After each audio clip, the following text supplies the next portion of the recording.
Graça e paz, povo de Deus, programa Semeando Vida. Bom estarmos juntos conversando acerca da palavra do Eterno, nesse tempo, onde precisamos ser confrontados, ativados, motivados a vivermos um tempo melhor de vida, porque a expressão que Cristo está voltando, não há dúvida disso. Acho que na história da tua existência, você que faz parte da minha geração, ou dessa geração que está chegando aí agora, nós nunca vimos algo tão real como estamos vivendo, de mudanças. Tem uma fala e a gente está em oração para que o Senhor possa intervir da maneira que Ele quiser nessa segunda onda daquilo que estamos vivendo desse novo coronavírus aí. A gente está em oração, intercedendo para que sempre seja feita a vontade do Pai. Eu sou o apóstolo Cristiano Lopes. Bom podermos conversar nesse tempo. Queria ler um texto aqui em João 18, no versículo 15, a Bíblia Sagrada, se nós fôssemos...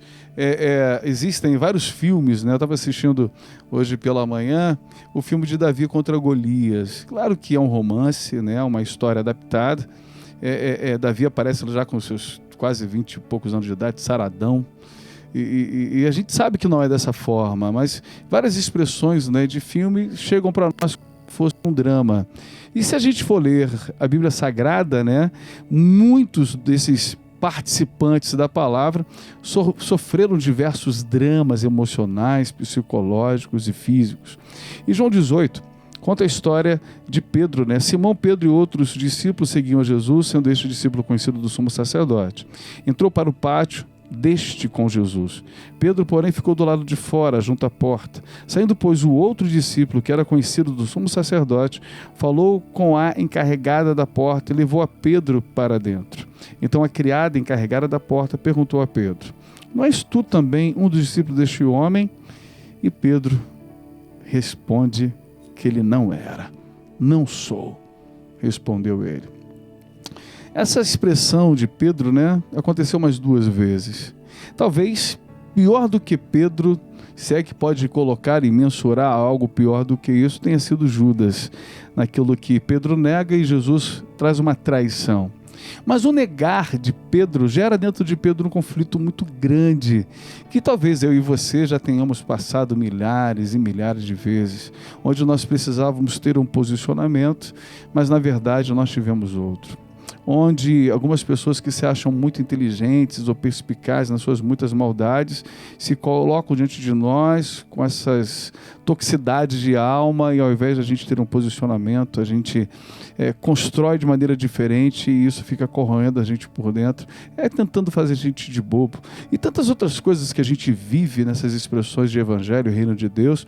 E eu estou vendo um Pedro aqui pressionado por tudo que à sua volta estava acontecendo. Ele viu Jesus ser preso de uma forma horrenda, ele viu as opressões que Cristo estava sofrendo, as acusações que Cristo estava ali recebendo de maneira injusta. Em algum momento Pedro no coração teve medo e não se posicionou como deveria. A expressão é: você é um dos discípulos? E ele disse que não era.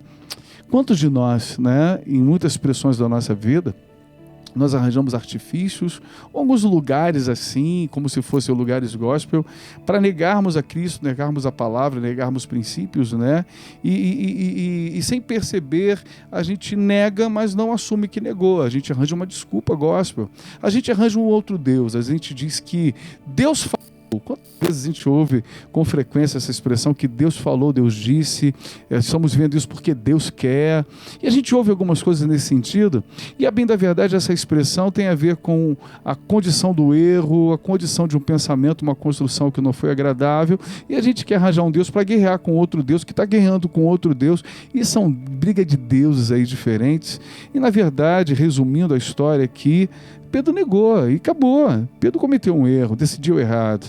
E a expressão do erro de Pedro gera nele algumas dores, alguns traumas emocionais.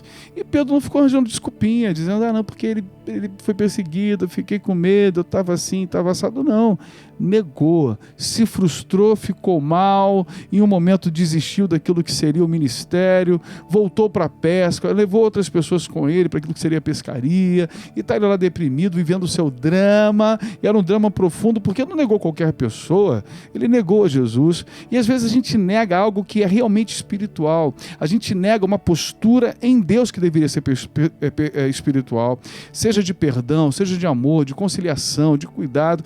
Nós temos uma expressão, uma postura que às vezes nós estamos negando a Cristo e vivemos o nosso drama e não podemos tributar a ninguém o drama que nós estamos vivendo, ele é nosso. Nós precisamos aprender a lidar com ele. Deus sim deixou, permitiu que isso acontecesse para que a gente pudesse crescer, amadurecer e sermos pessoas melhores.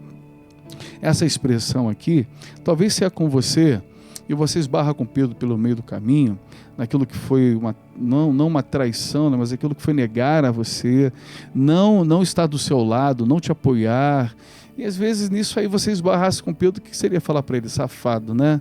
Ser pedrão, tu me abandonou. Eu sabia, rapaz, eu tinha dito que antes que ela cantasse ia me negar, eu sabia que tu é safado. Jesus não faz isso. Na expressão daquilo que Jesus traz, né, da negação de Pedro, Jesus ele traz ele para perto. Ele acalenta o coração de Pedro, ele não quer que Pedro viva esse drama. Jesus sabe que esse drama está fazendo mal para o coração de Pedro, está perdendo aquilo que seria uma referência, né, de discipulador, de pastor.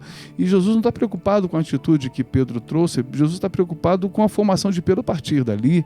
E nós precisamos ser assim, nos nossos relacionamentos pessoais, interpessoais, com os nossos filhos, com os nossos amigos, empregados, patrão.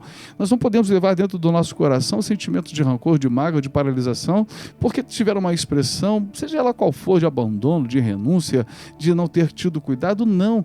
Precisamos ser o mesmo, precisamos ser aquele que Deus nos chamou como atalaia, para estar ali motivando, somando, investindo e continuar a acreditar no ser humano. Jesus poderia não acreditar em Pedro, não dar a ele oportunidade alguma, mas Jesus faz diferente, correndo risco, porque é ser humano, poderia errar de novo, mas uma coisa Jesus tinha como convicção, que o reino de Deus, a justiça de Deus e o chamado de Cristo naquilo que era o reino e sua justiça, isso seriam inabaláveis.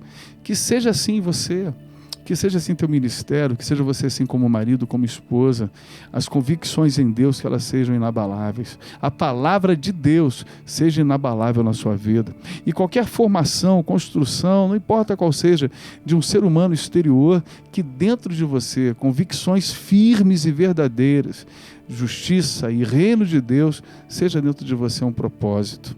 Bom, nesse tempo, a gente fala de dramas, né? Jesus Cristo viveu seus dramas, Pedro viveu seus dramas, Judas viveu seus dramas. O drama de Judas foi bem complicado, porque Judas, naquilo que seria o seu drama interior, ele se arrepende, naquilo que foi a negociação que houve, que ele pegou as moedinhas, ele pega as moedinhas de novo, devolve lá, joga no peito de todo mundo que comprou, tá aqui, ó, não quero mais isso. Tentando redimir aquilo que era seu drama interior, sua dor. Nada disso para Judas teve significado, e acaba aquilo que nós conhecemos da história, ele vem a dar cabo da própria vida. Quantas pessoas estão assim hoje? Por conta dos seus dramas interiores e não conseguir resolver o problema qual ele mesmo trouxe para si ou para os outros, a maldade, a dificuldade, ao invés de ter um arrependimento, de uma busca de perdão ou de reconhecimento dos seus erros, tributa a um Deus, que são as dificuldades, e vai vivendo enfermo, né? Como se houvesse uma disputa de deuses para um lado e para o outro, nas construções erradas de um e do outro. Não importa. Que o nosso mediador seja a palavra, que o Espírito Santo seja o nosso trilho de qualquer raciocínio, mas que principalmente nos dramas da tua existência você saiba que Jesus, ele não está com uma pedra na mão para tirar sobre você, pelo contrário, ele está dizendo para todo mundo assim, aquele que não tem pecado, aquele que nunca errou, que se atreva a tirar aí alguma pedra. Então guarda o teu coração, seja alcançado pelo perdão de Deus, pela justiça de Deus, pelo renovo do Senhor, e tenha uma vida verdadeira nele, nesse tempo. Eu creio nisso. Paz de Cristo, Deus abençoe sua vida.